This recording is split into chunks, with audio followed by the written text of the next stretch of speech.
চলো আজ তোমাদেরকে একটু ছাদ বাগানের আপডেট দিই। এই বছরে আমি যত গাছ কিনেছি আমার এই গাছটা সবথেকে পছন্দ বেশি। কেন বলো তো? এর নামটার মধ্যেই একটা আলাদা ব্যাপার রয়েছে।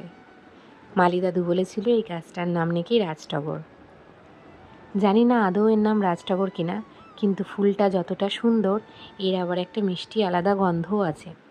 টগর ফুলেও যে গন্ধ হয় জানতাম না। এটা হয়তো কোনো গন্ধরাজ বা টগরের হাইব্রিড। যে নয়নতারাগুলো সব বৃষ্টিতে ছিল সেগুলো সব কেমন ঝিমিয়ে গিয়েছিল অতি বর্ষার জন্য, সেগুলোকে সব আবার সেরে রেখেছি। আর দুদিনের রোদ্দুরে একটু গাছগুলো ঝলমলে হয়েছে। এই যে সিঁড়ির তলায় যে গাছগুলো অন্যান্য গাছগুলো ছিল এগুলো একটু ঝিমিয়ে গিয়েছে, জল দিলে আবার ঠিক হয়ে যাবে।